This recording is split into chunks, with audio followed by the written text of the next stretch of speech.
días a todos y bienvenidos a nuestro ciclo, ya casi por concluir, sobre independencia, que yo creo que los investigadores que han llegado nos han enseñado muchísimo sobre sus investigaciones y sobre su conocimiento, a veces en temas poco conocidos, ¿verdad? Como el de la semana pasada de la circulación del libro, que fue estupenda conferencia. Bueno, en esta ocasión vamos a tener el privilegio de escuchar a la maestra Silvia Molina, quien yo no la conocía personalmente, pero vi en la librería un libro que me llamó mucho la atención, que es Matamoros, el resplandor en la batalla. Y entonces lo compré, dije, bueno, a ver qué es, ¿verdad? Y me gustó muchísimo porque la maestra sabe tocar con mucho respeto al personaje, lo que no pasa con la mayoría de los novelistas. Yo ya no voy a decir nombres, pero ya saben a quiénes me refiero sobre todo, o que ni son novelistas siquiera, ¿verdad? O ahora premios que se dan con gente que aborda temas que desde el punto de vista histórico no se sostienen absolutamente, y ustedes conocen, y no digo nombres porque si no, después quién sabe qué pase, ¿verdad? Bueno, pero en el caso de la maestra Silvia Molina, su investigación es muy interesante, y algo que también me llamó poderosamente la atención es que al final da las fuentes de información. Tiene una bibliografía muy interesante y cómo va siguiendo al personaje paso a paso, que prácticamente nos presenta como él, y al final de la novela lo conocemos profundamente. Así que esa fue la razón por la que nos pusimos en contacto con la maestra, para que nos diera una conferencia, presentación de su libro, que nos presente al autor, y trajo unos pocos libros a la venta por si alguien se interesa, porque después de esto yo estoy seguro que ustedes con mayor interés van a abordar un personaje un poquito eclipsado, yo creo, sobre todo por Hidalgo y por Morelos. Pero pues Matamoros es un personaje clave en lo que fue el proceso del inicio de la guerra de independencia y finalmente la independencia en 1821, aun cuando él fue ejecutado. Entonces yo creo que vamos a aprender mucho. Es una invitación a leer también el libro, porque recuerden, lo que aquí presentamos son las conferencias, pero con la idea de que cada quien siga profundizando en los temas en los que se siente más atraído. Y cada profesor que viene aquí, cada investigador, pues nos introduce profundamente en sus temas, y nosotros tenemos la tarea de seguir estudiando, leyendo y conociendo finalmente nuestra historia de México. Voy a leer parte de su currículum, que es muy, muy amplio. Voy a dar solamente algunas pinceladas de la maestra, pero ya saben que sin el anteojo no veo, entonces, bueno. La maestra Silvia Molina estudió antropología y es licenciada en letras por la Universidad Nacional Autónoma de México. Ha vivido en Francia, Inglaterra, Estados Unidos, Bélgica, profesora de la Facultad de Filosofía y Letras de la Universidad Nacional, becaria del Centro Mexicano de Escritores y del Sistema Nacional de Creadores de Arte. Fue agregada cultural de México en Bélgica, coordinadora nacional de literatura del Instituto Nacional de Bellas Artes, coordinadora de publicaciones de la Coordinación Nacional de las Conmemoraciones 2010, y actualmente es miembro titular del Seminario de Cultura Mexicana y coordinadora de publicaciones del Instituto Nacional de Bellas Artes. Bueno, ha escrito novela, cuento, ensayo, teatro, crónica y más de una veintena de libros para niños y jóvenes. Ha sido ampliamente reconocida, premiada, que ya no voy a leer sus premios. Yo creo que el premio mejor que vamos a tener nosotros es escucharla. Muchas gracias, maestra, y bienvenida. Sí, muy buenos días. Muchísimas gracias por estar aquí, por estar interesados en la historia, por venir aquí con frecuencia, por lo que oigo. Les voy a contar un poco realmente sobre por qué escribí sobre Mariano Matamoros. Yo de Mariano Matamoros, como ustedes, no sabía nada, pero nada en lo absoluto. Sí, un hermano de mi mamá vivía en Matamoros, Tamaulipas, y tengo dos amigos, uno que vive en la calle de Matamoros, aquí en Tlalpan, y otro en Tepoztlán, en la calle de Matamoros. Entonces, pues sí, sabía que era un héroe de la independencia, pero nunca supe qué era lo que había hecho. Entonces tuve el privilegio de estar un ratito en las conmemoraciones del Bicentenario con Rafael Tovar y de Teresa, que fue el presidente del CONACULTA, y yo me iba a encargar de las publicaciones del Bicentenario. Y en lo que arrancaba el programa de publicaciones, lo que hice fue digitalizar.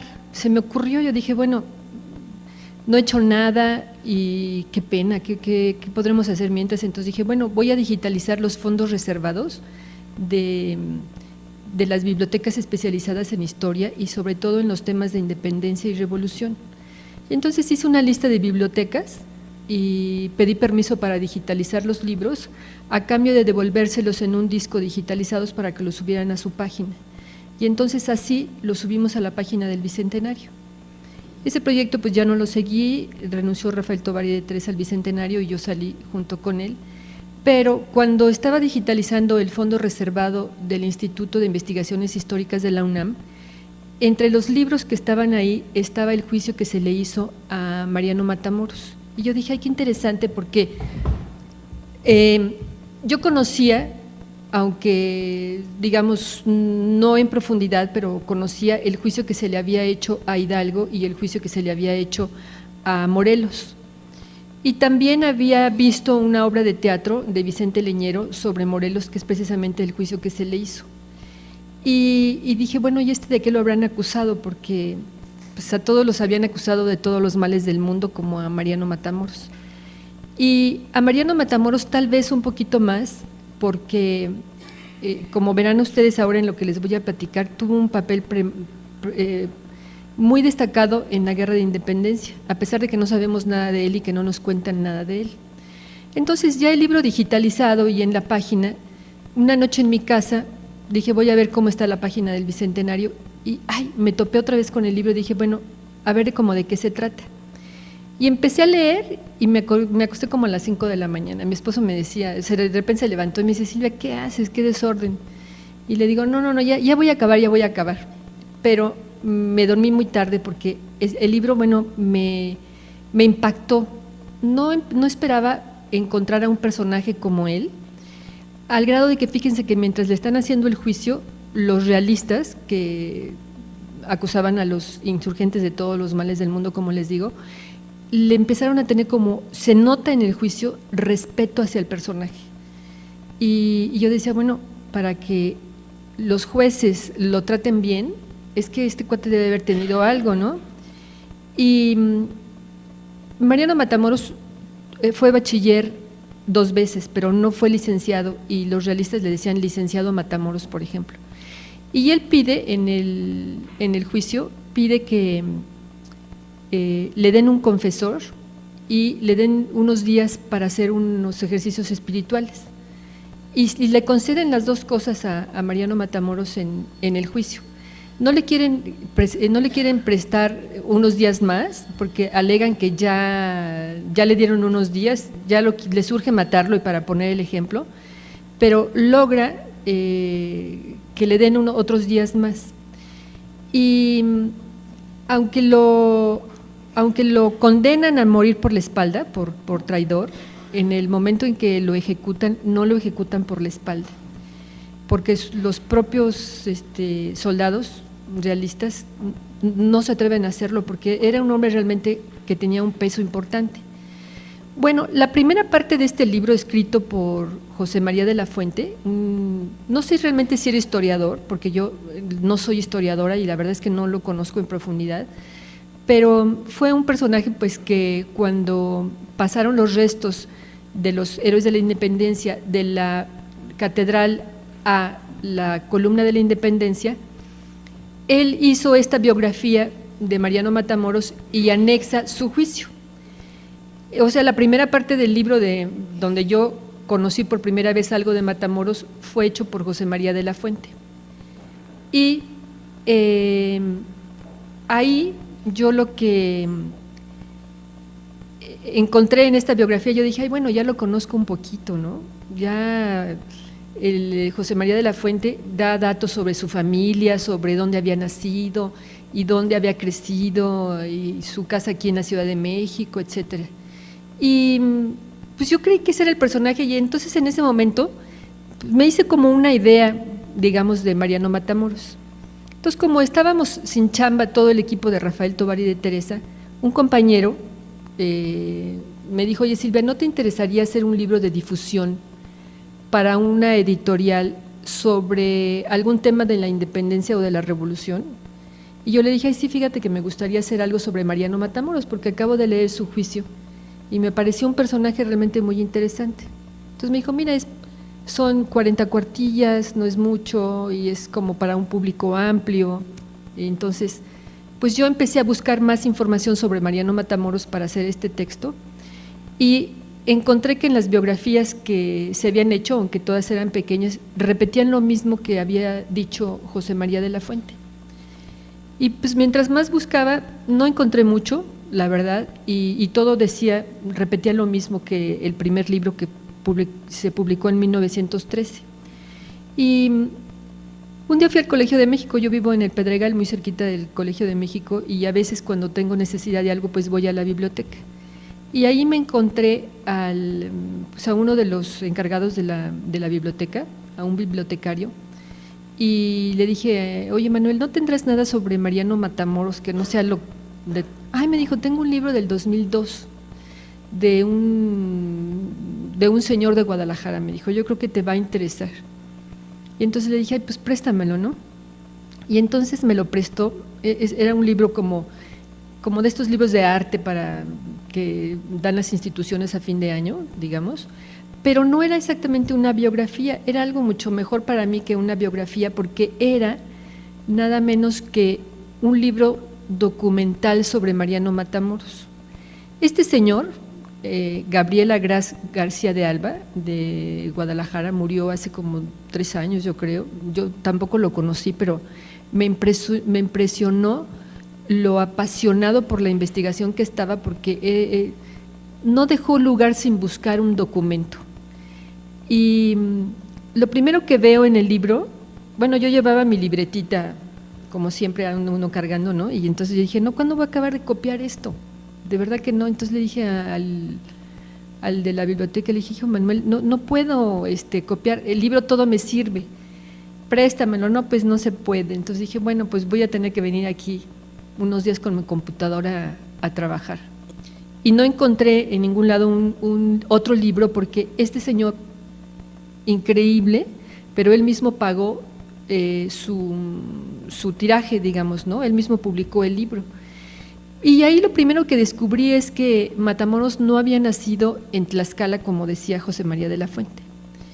Y dije: bueno, porque estaba el acta de nacimiento y decía, pues nació en la Ciudad de México en 1970, no recuerdo de memoria la fecha, pero está en un anexo que pongo en el libro hasta atrás, doy una cronología. Y luego decía,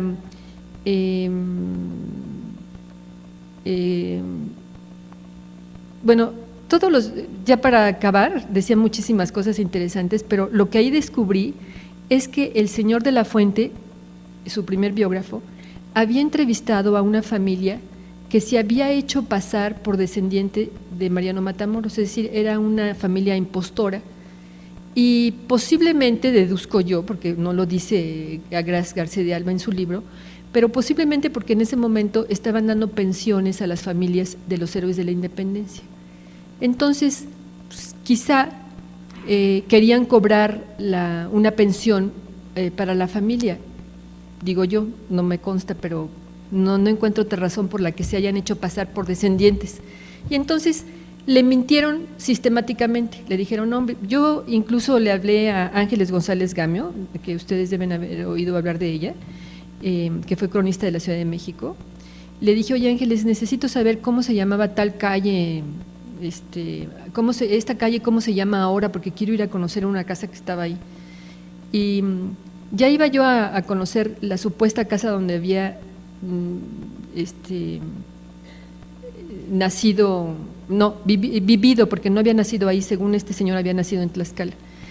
Y así fui descubriendo que cada uno de las cosas que había sostenido de la Fuente en su biografía, pues eran mentira, porque provenían de esta. Yo cuando lo leí, la verdad es que no me extrañó, porque a la guerra de independencia entraron muchos curas a la pelea, y frailes y de todo cuanto hay, pero eran la gente ilustrada de la época, tenían cultura, tenían conocimiento, tenían muchas conexiones, hablaban por lo general cuando menos 2 idiomas de origen prehispánico, que eran el náhuatl y el otomí, y hay quien hablaba 4 o 5 idiomas realmente, ¿no? Mariano Matamoros hablaba otomí y náhuatl. Y además lo más importante es que ellos conocían en carne propia el sufrimiento de la gente del pueblo, porque pues era su grey, por un lado, ¿no? Y por otro lado ellos también sufrían, como todos los criollos de la Nueva España, también sufrían las presiones de la metrópoli, porque ellos tampoco podían acceder a tener puestos importantes en la administración de la iglesia.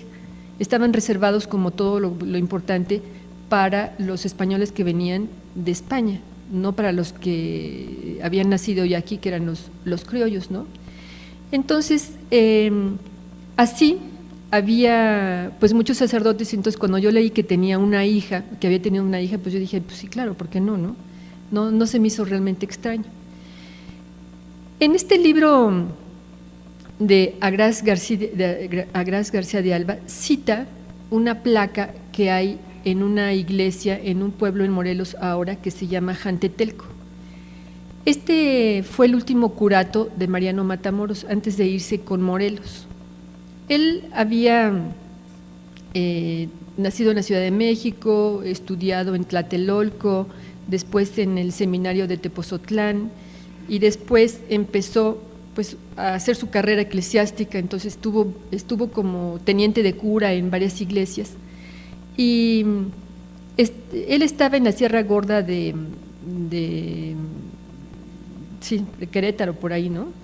Y él no quería un cambio, porque eran subir y bajar montes y montañas con un clima espantoso, y él ya estaba cansado de estar ahí, y pide permiso a la iglesia porque ve que hay una vacante en una iglesia, y dice, como prenda, digamos, para que le dieran el puesto, dice: en 10 años de vida eclesiástica nunca he obrado mal, está en mi expediente realmente limpio, he cumplido con todo lo que tengo que cumplir, y un cambio para mi salud sería muy bueno. Entonces, él pide ir a ese lugar, pero hay de repente otra vacante y lo colocan en Jantetelco. Y ahí en Jantetelco, él es muy querido, muy respetado, no solamente por toda la gente de la región, digamos, ¿no? Y yo no dudo que hubiera tenido algún contacto con Morelos, pero no está documentado, por eso yo no lo puse en mi libro, porque para mí hubiera sido muy fácil decir que se había escrito con Morelos o algo así, pero como no estaba documentado, pero sí creo que tenían alguna relación, porque él, en realidad, por lo que yo leí, no quería enrolarse en la Guerra de Independencia. Todavía antes de salir de Jantetelco, escribe a la iglesia pidiendo permiso para retirarse de ahí, para no verse comprometido. Pero la sola palabra de no verse comprometido quiere decir que alguna relación tenía con Morelos y su gente. Que si lo llamaba Morelos, pues bueno, Morelos era el más respetado, y era cura, y seguramente él pensó: si me llaman no va a tener más remedio, no quiero ir. Pide permiso para retirarse, pero nunca llega el permiso.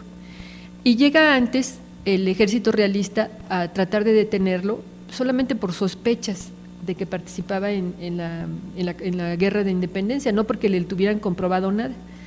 Entonces él, ante esto, lo que hace es, decide que no tiene ya más remedio que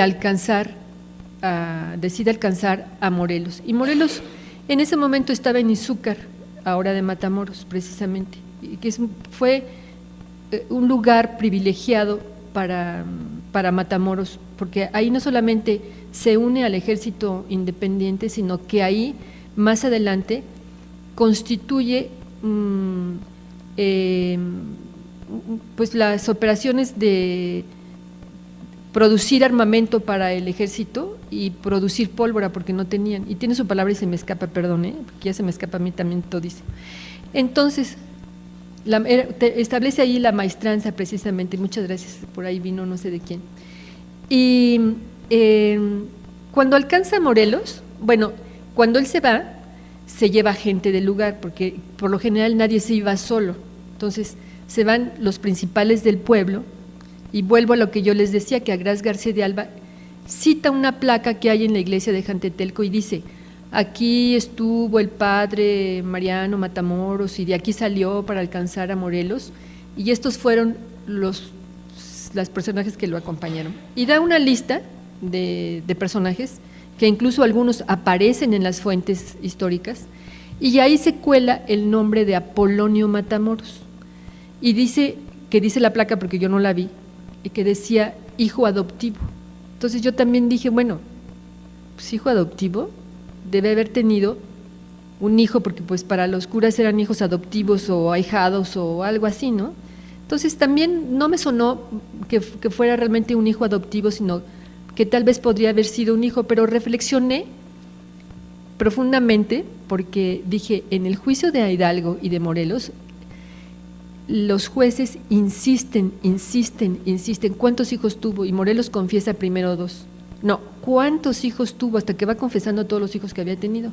Y a Mariano Matamoros no se le hace ni siquiera esa pregunta, no le preguntan cuántos hijos tuvo, ni nadie en las fuentes históricas, al contrario de Hidalgo y Morelos. En las fuentes dicen, ¿se acuerdan el nombre del más famoso de los hijos de Morelos, Almonte? ¿No?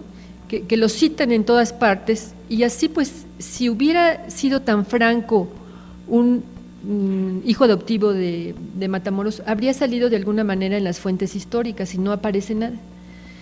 Pero yo pensé, bueno, a mí este personaje me serviría para contar mi historia. Y dije, y le planteo al personaje la duda de si fue hijo o no fue hijo adoptivo, ¿no?, de Mariano Matamoros, si fue su hijo verdadero, si fue de verdad un hijo adoptivo, no sé. Entonces, yo decidí contar, mi libro está contado desde la voz de Mariano Matamoros. Y supuestamente, yo así arranco mi novela, supuestamente 2 hermanas de Mariano Matamoros. Mariano Matamoros fue el 7º hijo de 14 hermanos. Y cuando están dando precisamente las pensiones, una de las hermanas le escribe a Apolonio y le dice que si él no piensa reclamar la pensión, porque ellas, miren, los realistas perseguían no solamente a los hombres que estaban en acción, sino perseguían a la familia. 2 de las hermanas de Matamoros estuvieron, una involucrada con un juicio de religioso de la Santa Inquisición, y la otra porque era casada con un soldado insurgente. Entonces les quitaban las propiedades, les hacían, ya saben, lo que sucede siempre, maldad y media.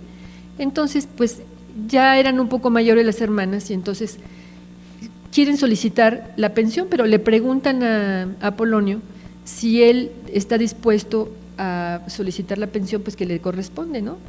Y le dicen que pues que para ellas, aunque hubiera sido un hijo adoptivo, podría haber sido un hijo verdadero de Matamoros, ¿no?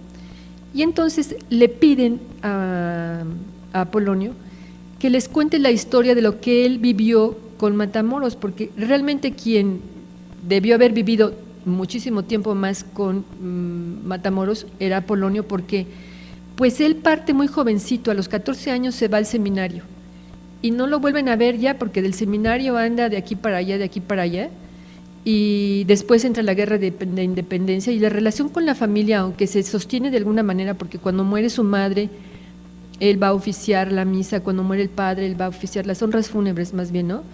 Y algún contacto sí tenían, pero como pasa siempre en las familias, que uno conoce muchas veces mejor a los amigos que a los propios hermanos, ¿no? Y entonces le piden a Matamoros que les cuente lo que vivieron, y entonces Matamoros les contesta con una larga carta o con una larga historia, que él no me acuerdo cómo llama, la verdad, en este momento, pero donde les dice, pues esto es lo que yo viví, ¿no? Y él cuenta la historia.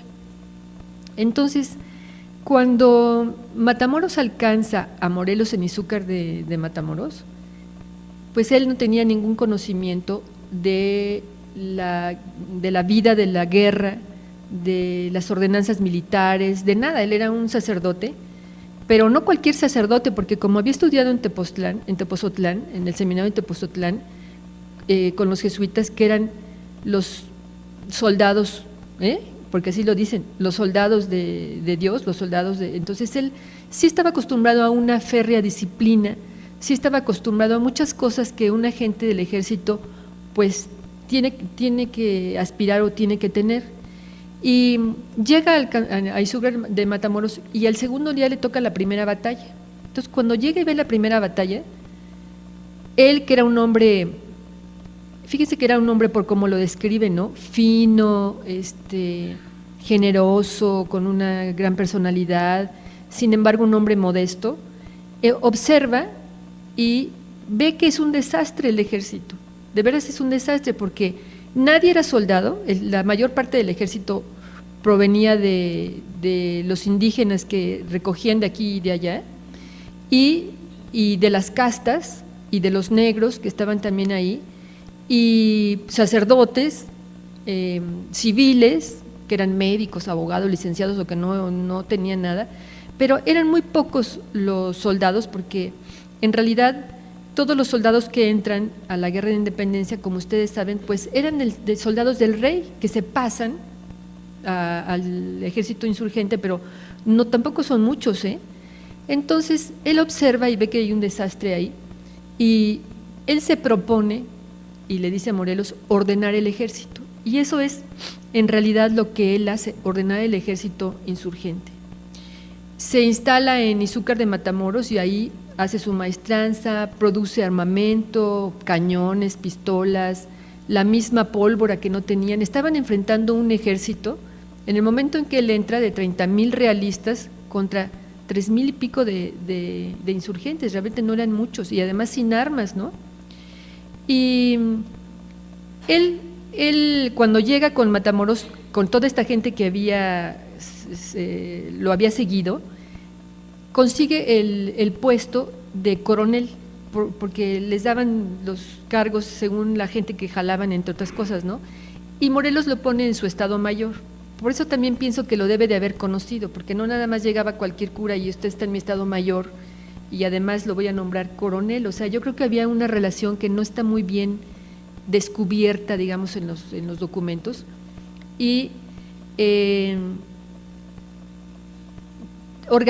empieza él a organizar el ejército y a producir armas y todo, pero además se revela como un gran estratega. Empieza a ganar unas batallas que realmente son muy importantes, ¿no? Y él empieza a ascender de coronel, ascender muy rápidamente. Y estos ascensos en el ejército, aunque le deben de haber dado gusto por un lado, por otro lado no le daban tampoco mucha satisfacción, porque él sabía que eso provocaba envidias y malestar entre la gente de Morelos que tenía mucho más tiempo con él, los hermanos Bravo, Hermenegildo Galeana, etcétera, todos los que conocemos, que más, curiosamente más que a Matamoros.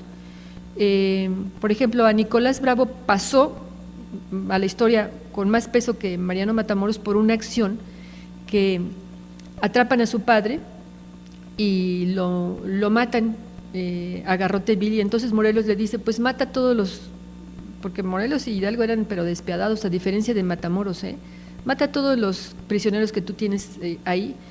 Y sale Nicolás Bravo y le dice a los realistas, mataron a mi padre y me pide Morelos que los mate a todos ustedes, ¿no? Entonces todos entran en pánico y él dice, sin embargo les perdono la vida y les doy la libertad. Entonces muchos se quedan con él y otros se van. Por este acto, creo yo, pasó más a la historia Nicolás Bravo que el propio Mariano Matamoros, que hacía eso siempre, porque siempre tenía órdenes de Morelos de pasar por las armas a los prisioneros, y él no lo hacía, siempre encontraba un recoveco ahí para cambiar, y cuando lo tenía que hacer, porque todo esto lo cuenta en su juicio, por eso lo sé, ¿no? Cuando tenía que hacer algo, entonces él escogía a uno que ya estaba desahuciado, digamos que ya no iba a vivir, y entonces pues incluso le ayudaba, yo creo que a bien morir y rápido, ¿no? Y era un hombre que muy humano, digamos, y en el juicio él dice, yo nunca contravine realmente muchas cosas de la iglesia, me tocó ser soldado pero yo tenía que pelear por una patria, porque es un personaje contradictorio, o sea, a mí eso me interesó, porque por un lado, todos ellos estamos en el siglo XIX, no, perdón, sí, siglo XIX, estamos en el siglo XIX, con una iglesia del siglo XIX, donde está la Inquisición en pleno, digamos, ¿no? Y la vida de Matamoros religiosa y de Hidalgo y de Morelos estaba marcada, o sea, ellos habían escogido voluntariamente o no la vida de sacerdotes y se habían formado en esa idea. Entonces cuando los atrapan y les hacen sus juicios, pues ellos quieren morir en paz, digamos, con unos principios que ellos siguieron muchos años. Por eso se arrepienten y por eso incluso traicionan a mucha gente, porque dicen, cuando les preguntan, bueno, ¿y en Puebla quién era su contacto? Matamoros se zafa lo más que puede de todas estas preguntas que le hacen, pero ahí, sin embargo, hay algunos nombres que sí da. Afortunadamente estaban muchos protegidos, muchos de los insurgentes, bueno, simpatizantes de los insurgentes, o sea, la gente que buscaba la independencia, por este seudónimo, ¿se acuerdan que se ponían los Guadalupe? Los Guadalupes, que nadie tenía un nombre, sino siempre se firmaba así, entonces ellos estaban ahí un poco protegidos realmente. Pero a la hora de la verdad, pues vivían una vida religiosa. Entonces era muy contradictorio que ellos ganaban una batalla y después de una matazón y de quién sabe cuántos heridos, ofrecían una misa y un gran te deum para dar gracias a Dios porque habían ganado la batalla. Entonces yo digo, todo eso me resultaba a mí pues interesante, porque eran seres humanos, ¿no? Y todos estamos hechos de contradicciones y de cosas positivas y de cosas negativas. Matamoros gana muchas batallas interesantes, incluso le gana al ejército de Guatemala, que viene a defender, porque ya no puede el virrey con Matamoros y su ejército. Le gana al ejército de Guatemala, a un tal Dambrini, y también le gana al batallón de Asturias, que tenía una fama de ser el mejor batallón.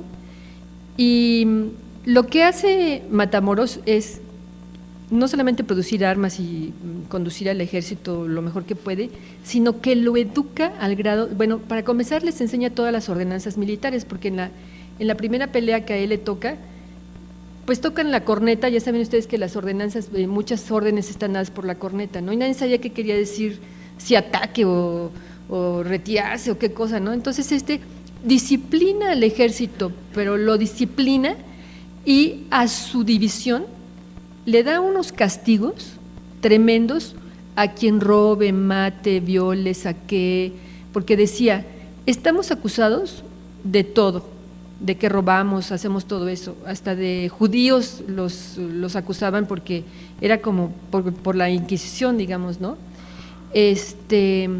Entonces, quien robe al enemigo caído, tantos les daban con unas varas. Un castigo era que hacían así unas filas, una doble fila de soldados, y podía ser, dependiendo del peso del castigo, era la cantidad de soldados, los formaban y entonces pasaban y cada soldado les daba con una vara un fuetazo, digamos, ¿no? Y entonces podían ser de 200 soldados, de 300 soldados, de 400 soldados, o sea, y realmente, por ejemplo, llegan a Oaxaca y cuando él se da cuenta que ya empezaron a saquear, ¿no? Dice, mi división no ha hecho eso ni lo hará nunca, ¿no? Y entonces todo el ejército de ahora en adelante, cuando haga algo así, pues va a ser castigado igualmente. Y curiosamente todos los que se enrolaban al ejército querían estar con él, porque sabían que como las instrucciones eran estrictas y por la organización, era más probable que salvaran su vida estando con un jefe que los sabía mandar que con un jefe que no los sabía mandar. Después de que Matamoros siempre estuvo a la sombra de Morelos, no fue un personaje que quiso lucirse, que quiso estar en primera fila, que tenía miras políticas dentro del ejército, ¿no? Ni siquiera dentro de la posible administración si ganaban la guerra de independencia, porque todo el mundo, pues muchos de los que estaban ahí, pues como hay de todo, ¿no? Muchos pensaban, bueno, si ganamos la guerra de independencia yo voy a hacer tal cosa, y él no. Él lo que quería era tener un ejército disciplinado, servirle a su patria, si la lograban así, y después retirarse. Y fue, bueno, por ejemplo, entre las cosas importantes que hizo Matamoros fue el primero en romper el cerco antes de Morelos, el cerco de Cuautla. En Cuautla estuvieron 72 días, me parece, encerrados sin nada que comer, les habían cegado los pozos, envenenado los pozos y cortado el agua, y se comían las lagartijas y los gusanos. Cuando un hombre y eso está, yo lo saqué todo realmente de las fuentes, ¿no? Cuando uno de los que se va de Jantetelco con Matamoros a Izúcar, un señor Perdiz, sale bueno, están desesperados en el cerco y entonces Matamoros le dice a Morelos, pues voy a romper el cerco para traer comida, y le dicen, no lo va a romper, si no se puede salir por ningún lado. Pues logra salir, pero en esa salida matan a su más querido amigo, que era Pepe Perdiz, don José Perdiz. Y entonces le encuentran un pedacito de tortilla seca en la bolsa de su uniforme, que la gente, y dicen que ni siquiera se la comían el cuero, por ejemplo, de las botas o de lo que tenía, porque no había nada, comían pues lo que encontraban, ¿no? Y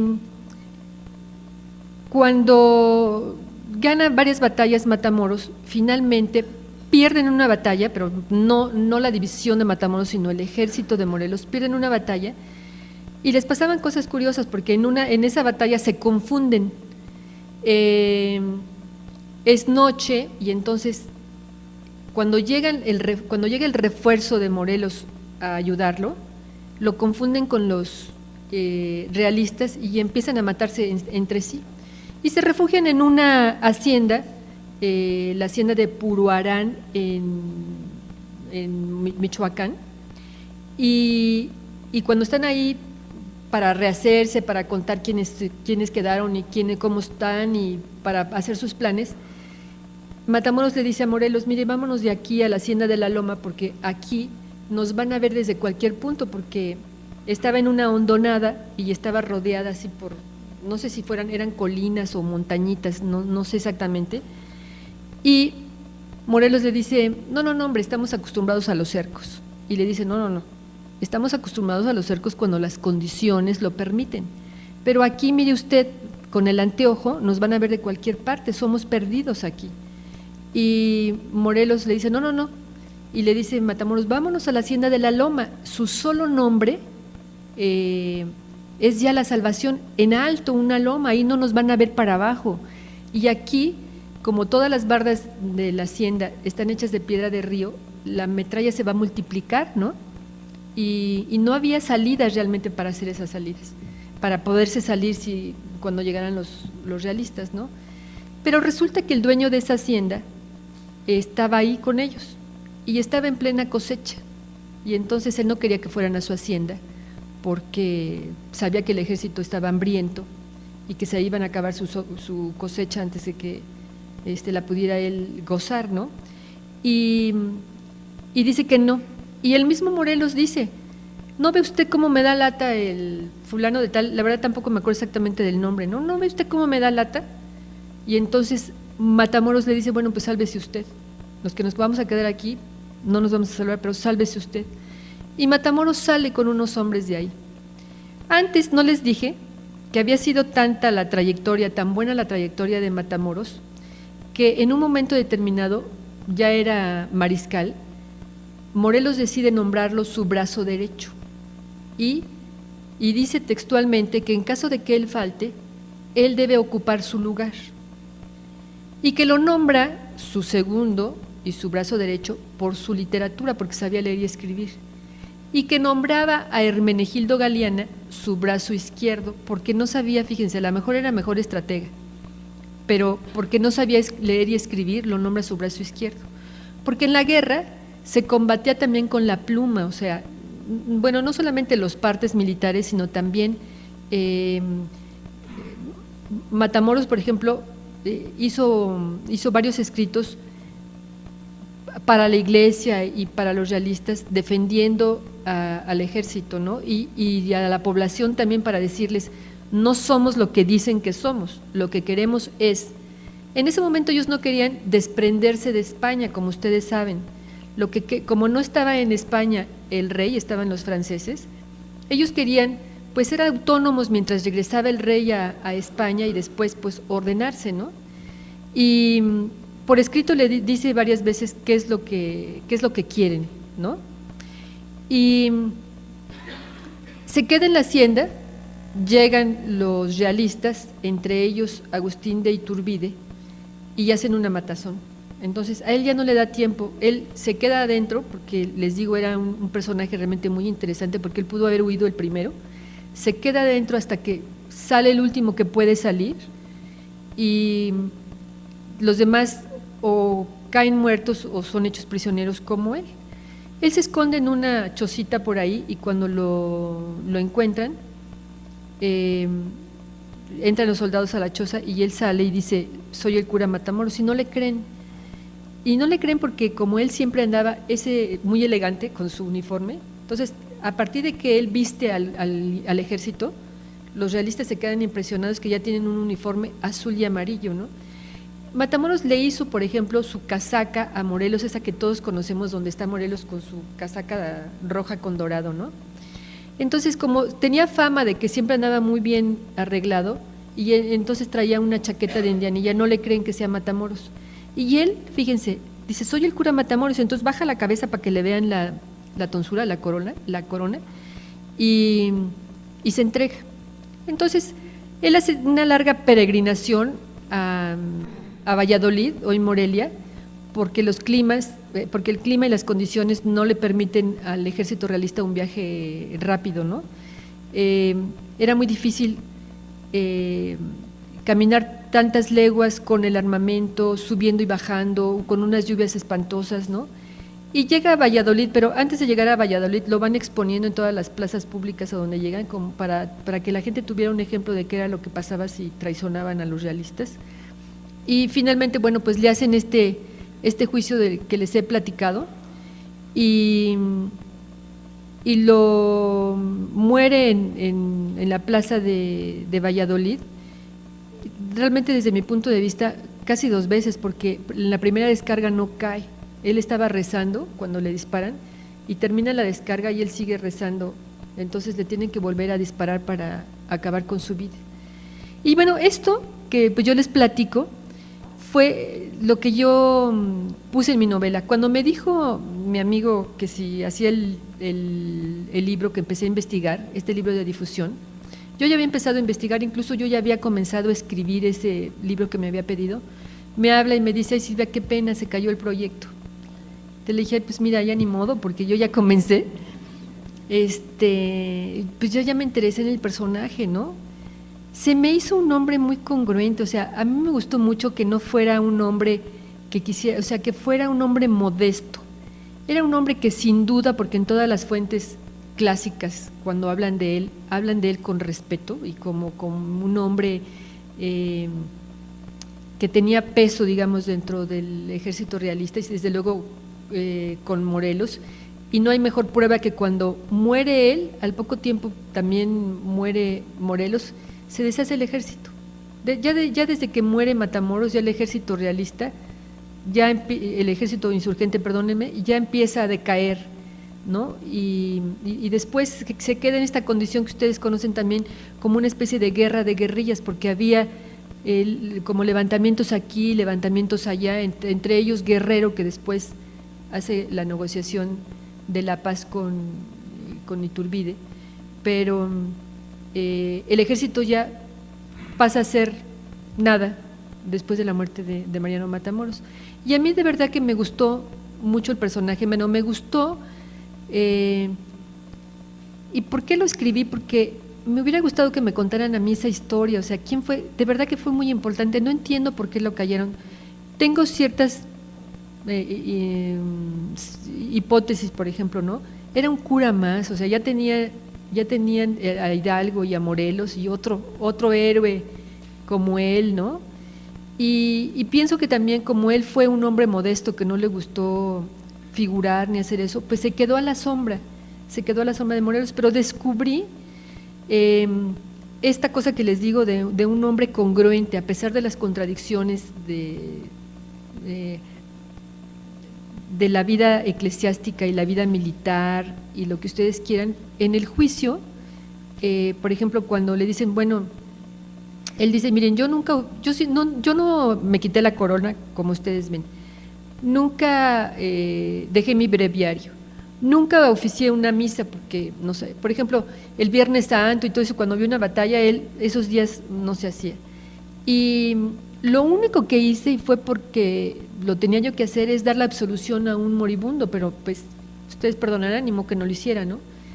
Y lo que revela precisamente el juicio que se le hizo es la congruencia de este hombre que fue vital. Yo creo que sin Mariano Matamoros no se habría logrado realmente tiempo después la independencia, porque se logró primero gracias a lo que había hecho Hidalgo y después a que tomó la estafeta Morelos, pero Morelos tampoco hubiera podido solito hacer eso, aunque tenía a Galeana y a los Bravo y a todo el mundo por ahí, realmente el impulso, el motor de su ejército fue Mariano Matamoros. Y eso es lo que yo descubrí. Yo intenté descubrir ese ser humano que había dentro de Matamoros por lo que yo leí en el juicio y en los textos clásicos. Y sobre todo en la documentación que Agraz García de Alba recopila en este libro. Me pareció, porque él pone, por ejemplo, las actas. Yo no hubiera sabido que era el séptimo de 14 hijos si no presenta a Agraz García de Alba ahí todas las actas de nacimiento, por ejemplo, ¿no? No hubiera sabido su genealogía o cómo era la casa de sus padres, por ejemplo, donde él vivió, ¿no? Porque todo está documentado. No es una biografía, es una especie de biografía documental que a mí me sirvió para tratar de recrear pues una época, para aprender de la independencia, porque cuando yo estaba ahí en la comisión del Bicentenario con Rafael Tovar y de Teresa, bueno, a mí siempre me ha gustado la historia además, ¿no? Pero decía, ¿cómo es posible que trabajemos aquí y no estemos informados como deberíamos de estar? Entonces, pues leía todo lo que podía para estar, pues digo, para tener una idea más seria de qué cosa había sido la independencia y qué cosa había sido la revolución. Y yo ya incluso había hecho yo ya había escrito novela histórica. Tengo una novela que se llama Ascensión Tún, que es sobre la guerra de castas en Yucatán. Tengo una novela que se llama La familia vino del norte, que es una parte de una historia de la familia de mi mamá, que eran sonorenses y que los tres fueron generales de división de revolucionarios, ¿no? Y es la historia de uno de ellos que estuvo encerrado en un sótano un año por aquel golpe de Estado que quiso dar Serrano y que terminó en Huitzilac, como ustedes recuerdan, ¿no? Entonces, para mí fue realmente muy emocionante escribir este libro porque descubrí un personaje que, como decía aquí don Manuel, que me hubiera gustado conocer, o sea, realmente educaba al ejército, no nada más le enseñaba las ordenanzas, les enseñaba a leer y escribir, o sea, todavía se daba el tiempo para tener esa parte humana, digamos, dentro de la crisis tan tremenda que había en la Nueva España y en la guerra, ¿no?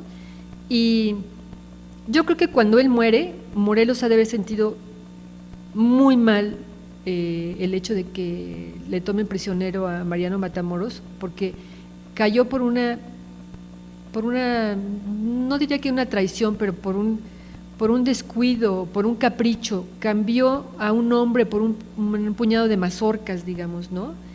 Y él ofrece 200, al batallón de Asturias, lo ofrece al rey para salvarle la vida. No llega a tiempo la petición, pero yo creo que aunque hubiera llegado, no le hubieran concedido la vida a Mariano Matamoros, porque lo que quería el ejército siempre realista era poner un ejemplo para que la guerra se terminara lo más pronto posible, ¿no? Y bueno, pues esto es el personaje, y en mi novela traté de vestirlo así como un ser humano en su vida cotidiana, en la iglesia, en la guerra, ¿no? A través de los ojos de este supuesto hijo adoptivo Apolonio Matamoros. Si quieren, si tienen alguna pregunta, con mucho gusto les contesto. Muchas gracias.